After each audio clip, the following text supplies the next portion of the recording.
Hi, I'm Susanna Bowling, and this is live from the Hotel Edison. Times Square Chronicles presents. Right now, I am with two of the top actors in New York City.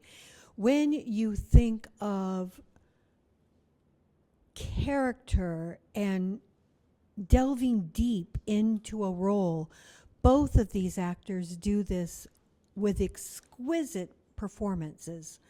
The first is Kelly Curran, who is on the Gilded Age right now, and everyone I know loves that show.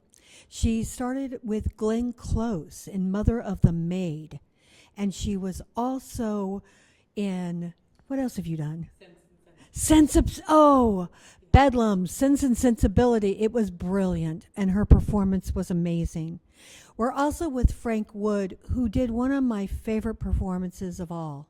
He was in Angels in America with Christian Borle and played Cohen, and was the best Cohen I think I've ever seen in my life. And I actually met him. He was in August Osage County. He was in Clybourne Park. He was in Sideman and won numerous awards for that. We're talking Frank Wood. I'm so excited to have you both on our show. You both did The Blacklist. We have, but I did. Yes. We haven't really We haven't. compared notes. Right. We weren't on the same episodes, I don't think. But yes. Yeah, that was one of the first time I ever got to both kill someone and be killed in the same show. It was really exciting. Yeah. You also did one of my favorite TV shows of all time, Mozart and the Jungle. Oh, thank you. I loved that show too. I loved it. I loved that show, and I loved the actress in that show. The way it was written, it's a beautiful show. That was a real honor for me. Kelly, you did The Gilded Age. Can you talk about your role in it? And I mean, everyone I know is addicted to this show. Oh, I'm so happy to hear that. I have had such an amazing time working on The Gilded Age. I play a character that we meet in the first season named Turner, who is a lady's maid to Bertha Russell, the main character played by Carrie Coon. And we think maybe at the end of season 1 she's left, but spoiler alert, she shows back up in season 2, and her status has shifted and everything has shifted. So it was an incredibly juicy part to get to play the last several years. And we're about to start the 3rd season. We're about to start filming. So it's a really exciting time and a really exciting project with so many brilliant New York theater actors, which is the best part of the whole thing. Now, this isn't the first time that you two have worked together. You worked in Angels, correct?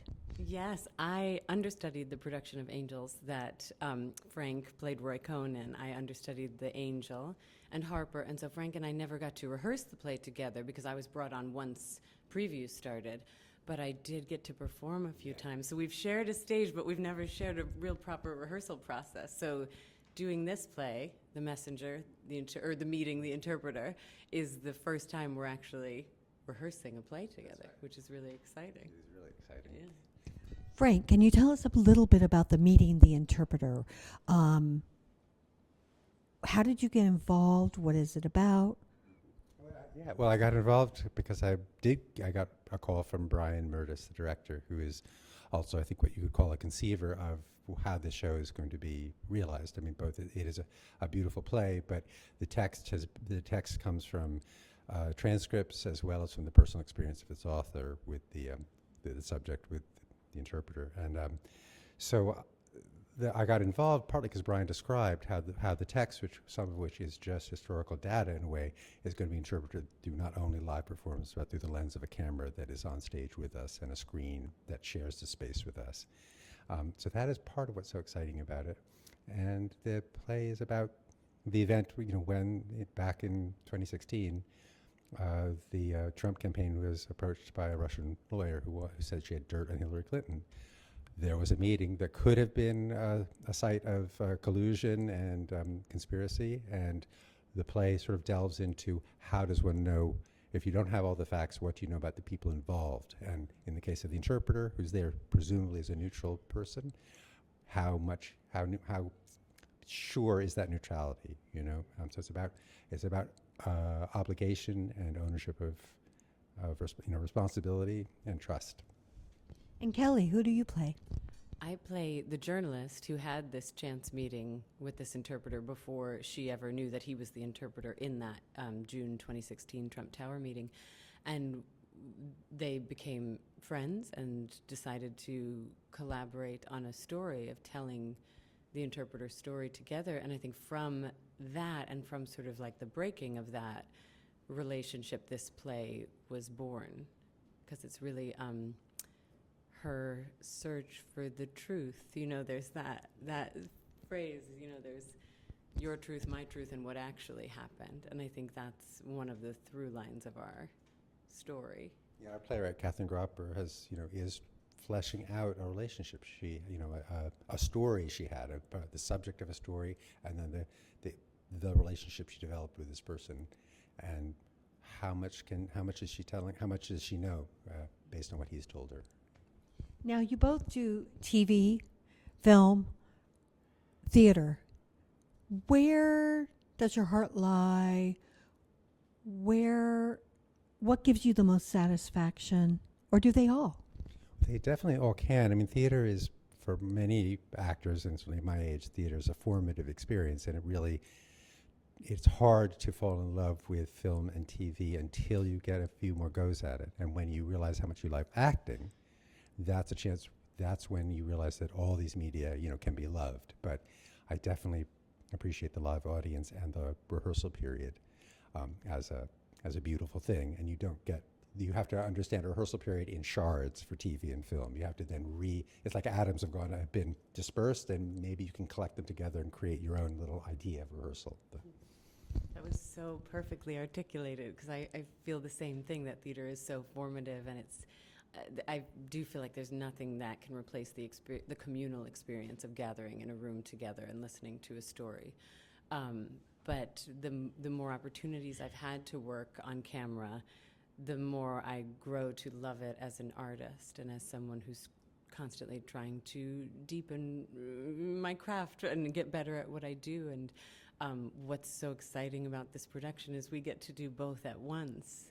You know, we're on stage, but there's a film being made the whole time we're acting, and that is something we can participate with and choose when we participate with it. And then the camera has its own very sensitive point of view, and they're telling their version of the story. Right, that's another thing you really, and people have said this in other ways before, but the camera, as an actor on stage, you at some point feel like you own the story, the telling of the story with the other actors.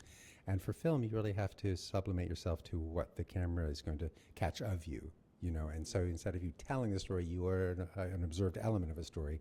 And that is an interesting thing to get used to, because you can do it well and you can do it badly. You can make yourself available successfully and make yourself unavailable even in the very moments when you think you're most present. You can suddenly go, no. You can see the results. You go, oh, I was so present, and it doesn't help the movie, Mm-hmm.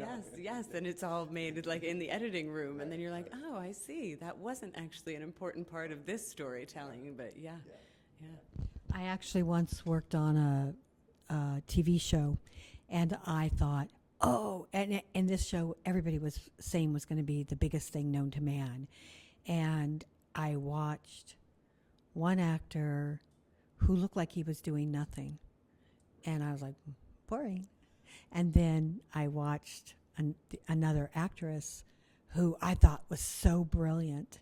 And when the show came out, it was the complete opposite. And I've seen that in myself. I've had my own experience of being in the room, actually having that experience with other actors who I'm in a scene with, and go, and I'm throw myself at something, and I was so proud of myself. And then I walk away and I look at the thing 2 weeks later or a month later and go, oh.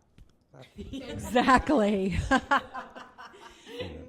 anyway. No, that actually boggled my mind. Yeah, I mean it's a whole different medium, and it feels like a completely separate skill set of really deepening the trust of just thinking the thought and knowing that the camera is so sensitive that it's going to pick up your thought, and you don't have to do too much more than think the thought.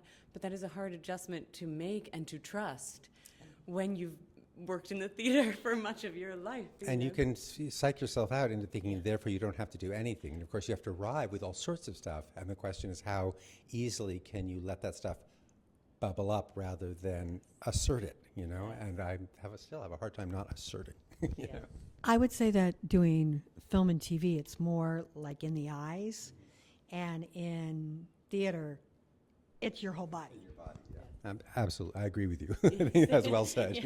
Yeah. And we just learned our new dance steps today. We're in like our third day of tech rehearsal, and so we're still getting new dance steps. So this really is a full body experience for Frank and I, even though we're also on camera. On a TV, on a camera schedule, a full Yes. body. Wait. It's a musical? Oh, it's not a musical. It is definitely not a musical.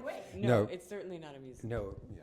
It's not a musical, but there are musical elements to it, including some pretty inspired movement work that our movement director, Orlando Pabotoy, has collaborated with us on. So even though there will be an option for the audience to watch maybe just our eyes or just Frank's face at one point or just mine or just our hands through the camera, we'll also be up there, soft shoeing and doing the whole thing, so you can choose whether you're watching the live version or the taped live version, really. Oh, so this really is like network in the sense that at some points you follow one thing and other points you follow the other.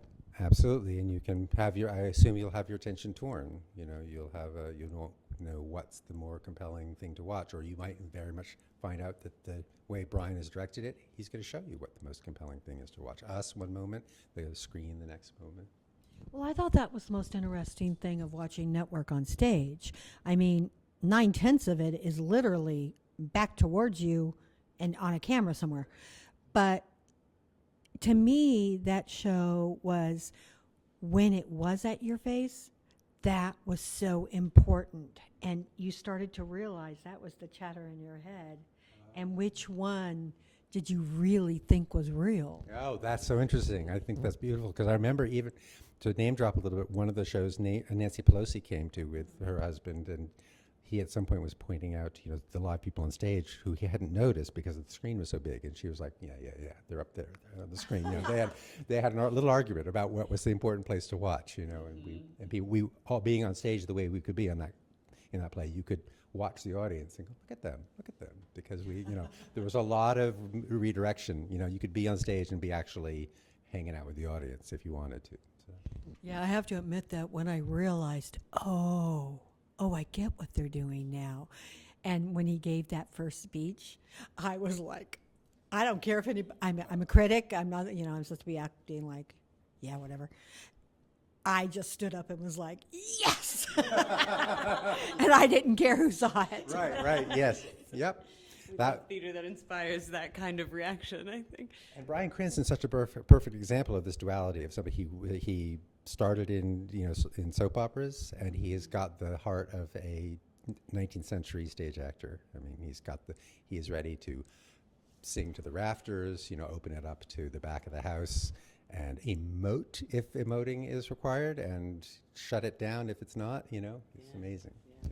I think sometimes directors don't understand that it's in the little things that the actors do that the most acting actually comes. Well, what's so lovely about our director, Brian Murdas, on this production is I don't know that I've ever been in a room that was quite so exploratory, where he sort of gives us a few boundaries and says, okay, play. He's like, this is the rules of the game for this scene. See what happens. And I think he actually finds a lot of juice in the little details, because then he'll come back and he'll be like, this little detail was great, and that little detail was great. And then that's how the play kind of started to take shape. So he's definitely one to pay attention to the details, but with this kind of broad view and this sort of wide palette that he explores. You are so making me want to see this show. Oh, good. I'm glad. No. It's really interesting. It's really interesting. It has been, and it's enormously fun. And there's 4 people on stage. There's the camera operator and the man, the grip, and then there's us. And in terms of the people who own text, we're the partners, and it is a blast when you get to have a partner for truly 50% for 100% of the show. We are in partnership. There's no it's now Kelly's turn to be, and I go off stage and I'm down in my dressing room or anything like that. And it is all fun. minus the fear. Yes, Yeah. yes, yes. It's a good thing that you guys have chemistry and a compatibility right now because you can see it. Do you know what I mean? And I think when actors really have a synchronicity to each other, it shows in everything that they do. I'm so glad you feel that way because I think it's true too, and it's certainly true in this case. Yeah. It is. It is. I've been an admirer of Frank for many years, for as long as I've known his work and known him, and so this is a really exciting thing to get to make a play with you that hasn't been done before, and make it in a way where we really are kind of agents of how it takes shape. It's been a really unique experience, and I can't think of a better partner than Frank Wood. So it's been so exciting. And I don't know, 25 years older than you, and I feel like I'm learning stuff every day from you. So, yeah. They say that eyes are the windows of the soul, but I think that plays or songs are. If you had to describe a character in a play that who you are, what would it be? If I had to describe a character in play, who so who would I be? But what character is my favorite? Is that the same, or what?